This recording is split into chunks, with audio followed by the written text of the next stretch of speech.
Christopher Bell wins despite the rain, the tires, and NASCAR micromanaging. So let's get into all that. Coming up next.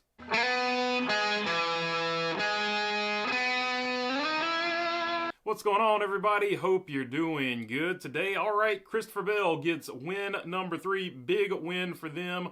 Puts him up there. Now has to be considered as one of the big 4 as your championship favorites. Of course, putting him right there with Denny Hamlin, Kyle Larson, and William Byron, the 3 wins. The only drivers with multiple wins this season, as a matter of fact. And he did it despite the rain. The rain, of course, changes the racetrack, but regardless of that, he still won a stage and he still won the race. So he had, in my opinion, the fastest car out there this entire day. So no matter what happened, he continued to stay focused. And he stayed focused through the rain tires. He stayed focused through the multiple pit strategies. Tyler Reddick with the 45 with an aggressive pit strategy. That was a great call for them. But Christopher Bell still was able to overcome that. And he was able to overcome NASCAR micromanaging and telling drivers and stuff when they could pit. I'm going to touch on all of those things a little bit further. But Christopher Bell was able to put all that behind him and just focus and win this race with the fastest car, which isn't always the easiest thing in the world to do. So kudos to them. Shout out to them for getting the job done. So of course I talked about the issues he overcame there, but let's talk about those issues individually. NASCAR micromanaging this race has to be one of the worst things of all time. Now let me start this off by saying NASCAR was in a rough position. They did start the race early. They tried to get the race entirely in before the rain came, but they didn't. So the race before the rain came was good. There was lots of comers and goers. People were able to pass. The racing on the track was good. No complaints about that, but it is a tale of 2 races. Because once the rain did come, well, NASCAR, every single step of the way, in my opinion, did things that were very, very questionable. The first of which, when it was barely drizzling or anything, it was just sort of a mist out there. NASCAR could have immediately put on the wet weather tires and they could have got another good chunk of this race done if you just come in and immediately put the tires on. So I did have an issue with that. NASCAR's counter to that is whenever it's raining, they don't want to do that because they don't have the visibility. So why bring the wet weather tires if you're not going to go ahead and put in these situations where you know weather is possibly a situation that could happen, where you're not going to go ahead and put the windshield wiper on the car as well. So the visibility thing is a head scratcher. Why bring wet weather tires if you're not going to bring the windshield wiper as well? So I do have an issue with that. But even aside from that, when NASCAR finally got the track dried off enough to put the damp weather tires on there, they went out there and ran several laps. Then they mandated every single thing from there. You had to have a pit stop. If you saw Brad Keselowski and some other guys go in there and make a pit stop, and NASCAR said, no, you can't change tires. So they mandated when you could have a pit stop. You basically all had to pit at one time. They were non-competitive pit stops. You couldn't advance your position, which I understand where they're coming from with the non-competitive pit stop part of it. They didn't want anybody getting hurt on pit road, but it still is frustrating to watch. But also mandating that every car has to pit at one time and every car doesn't have to pit at one time. Like that right there was very frustrating. Also mandating what tire you had to put on the car. That took all the strategy out of the team's hands. So not giving them the option, because there was a point in this race where that track was dry and they probably should have been on slicks, but NASCAR mandated once again to put on the wet weather tire. And that right there just over-engineered the race. NASCAR was they just took every little aspect of strategy out of it. They need to let these teams race each other and not just micromanage every single aspect. Hopefully NASCAR learns from this in the future, because you've got to let the teams race. These are the guys at the highest levels, and NASCAR is going to get a lot of criticism, no doubt in my mind, for the way that they handled this wet weather situation. Going forward, they need to let the teams, you put on that first set, okay. After that, they let the teams choose what they do from there. You don't micromanage pit stops and things like that. If a caution comes out, the teams are allowed to pit whether they want to or not. It's up to them. It's not up to NASCAR going forward.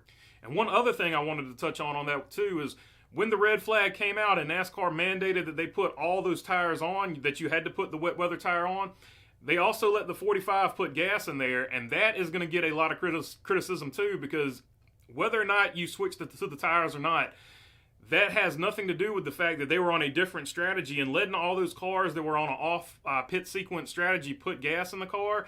That is also a very questionable move. And in some way, that was NASCAR manipulating the outcome to an extent. So in the future, when it rains and there's guys that are staying out there on gas mileage strategy and things like that, those teams should not be allowed to put gas in the car just because they're putting the wet weather tire on in a non-competitive pit stop situation. So I disagreed with those cars being able to put gas in the car. That being said, I'm not downgrading the 45 or the 45 team. It was a brilliant strategy move on their part. If they knew that they were going to be able to put gas in when the wet weather tires came out, it makes them look like absolute geniuses. So not criticizing their strategy at all, but criticizing NASCAR's letting them put gas in the car. That's a little bit of a head scratcher there. And really, I could ramble on all day about how I thought NASCAR mismanaged the race, but let's move on to some other things. One of those things we need to move on to is Denny Hamlin and Kyle Larson. This is becoming a thing every week where Denny Hamlin roughs up Kyle Larson and moves him out of the way. And I want to just start it off by saying this. If you're Denny Hamlin, you just keep doing it. If Kyle Larson is going to let you rough him up and he's not going to retaliate or give it to you back, I don't blame Denny Hamlin at all. Like, he is just improving his position on the racetrack against the guy who is just going to lay down every time contact is made with him. So from that perspective, I don't blame Denny Hamlin at all. The second aspect of this, of course, is they played the radio communication from Kyle Larson where his spotter said, the reason this keeps happening is because you keep letting him do it, and Kyle Larson told him to shut the F up. And in this particular situation, I have to agree with the spotter there. The reason this keeps happening 100% is because Kyle Larson lets it keep happening. So until he retaliates, and I'm not saying he has to put Denny Hamlin in the wall, but when Denny Hamlin drives you aggressively, you have to go up in there and move him back out of the groove, drive him aggressively. You have to give him some of his own medicine. Otherwise, it is going to keep happening over and over again. And what's particularly frustrating about this is if you're a Ryan Blaney fan, you know what I'm about to say here. When Ryan Blaney was to the outside of Kyle Larson on one of those restarts toward the end there, it was either the last restart or the second to last restart, Kyle Larson aggressively moved Ryan Blaney out of the way. So I don't know if that was a reaction to his spotter telling him he needs to be more aggressive against Denny Hamlin, or if that's just the way he drives everybody else and he doesn't drive Denny Hamlin that way. Either way, that is how you need to drive the 11 when the 11 drives you like that, because otherwise it's going to keep happening to you. And I just don't understand why Kyle Larson lets one guy run all over him and then he races everybody else a lot differently.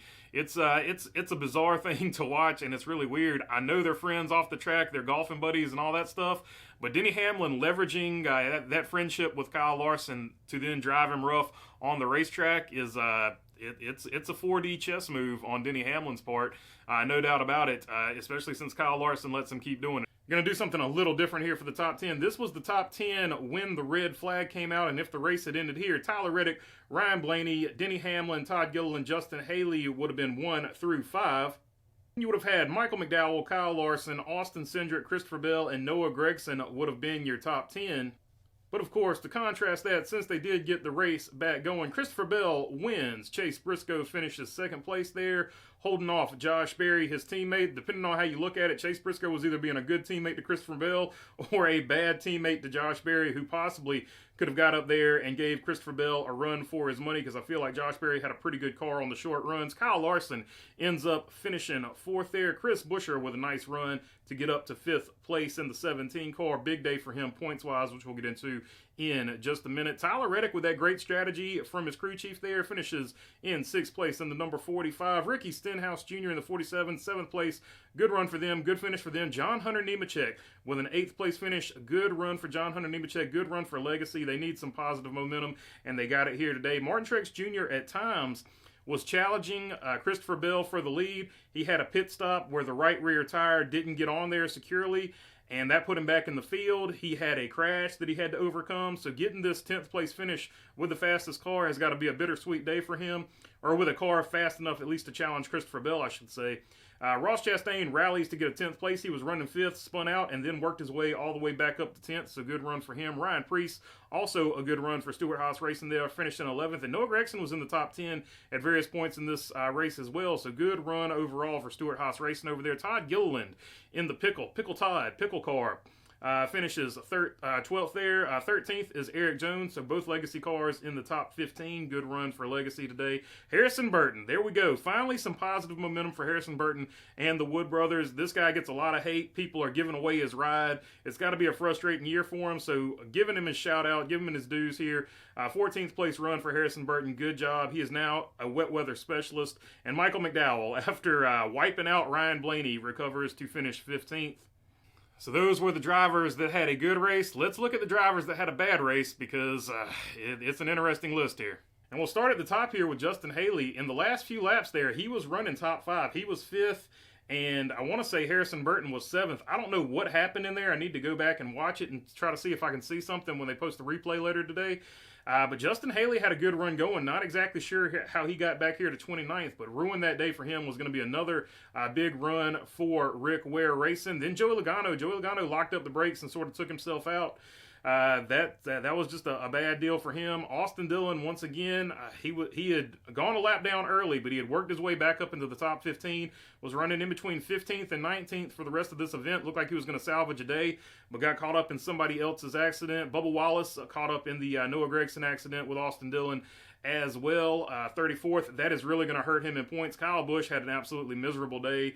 It's a bad day for RCR. They need to hire an exorcist over there at RCR to get whatever demon it is, because they have had an absolute bad luck season. This is just one of those years where nothing goes right over there at RCR. When they bring fast cars, something happens, and sometimes they just miss the setup. It's just been a bad luck year. They've had speed at points, but just a bad luck year for them. But Alex Bowman blows an engine, and he finishes in last place. That's really going to hurt him in the points. And like I said, Alex Bowman, Bubba Wallace, and Joey Logano all in that race for the last playoff spot. So definitely a bad day for those drivers who are contending for that last spot. But Joey Logano got a lot of bonus points there in those stages, and that's going to end up helping him out as we take a look at the points here. And these are your playoff standings. Kyle Larson, Christopher Bell, Denny Hamlin, William Byron, Tyler Reddick, Ryan Blaney, Austin Cindric, Chase Elliott, Brad Keselowski, and Daniel Suarez all locked in with wins. Martin Truex Jr., Ross Chastain, Ty Gibbs, Alex Bowman in 14th there are in on points. And then it gets really interesting here at the cut line, because Chris Buescher at plus 50, he's probably safe. Alex Bowman plus 59, probably got at least have a one race cushion to have a bad race. Alex Bowman used one of his one races here. But Joey Logano to Bubba Wallace is only 13 points. Chase Briscoe is only minus 25. Kyle Busch, despite this bad day, is still only minus 45. And Josh Berry, with his good run today, creeps up into the top 20 at minus 73. I feel like Berry, unless he has a miracle run, is going to need to win to get in. Kyle Busch, I think, can still point his way in if these other guys have some trouble, but also getting close to a win or in situation. But Chase Briscoe, Bubba Wallace, and Joey Logano, that's going to be a barn burner for that 16th spot, and that could all get thrown out of whack if somebody who's not in that top 10, of course, wins, or not in that top 16 wins a race, I should say, because that's going to bump it down, and then Buescher would be on the cutoff line, and him and Alex Bowman are only separated by about 9 points or so. So that's going to be really interesting. Playoffs are heating up here as we get to the end of the season. All right, that's all I got for you on this one. I think I've talked long enough. If you made it this far, I would love to have your subscription. If not, I'll keep making these things. If you're already subscribed, I appreciate you all as well. If you want to leave a message, comment, or anything like that down in the comment section, I try to get to as many of them as I can. And if you want to help out the channel, the merch store, the link for that is in the description. And other than that, thanks for your time. Have a good Monday. Peace.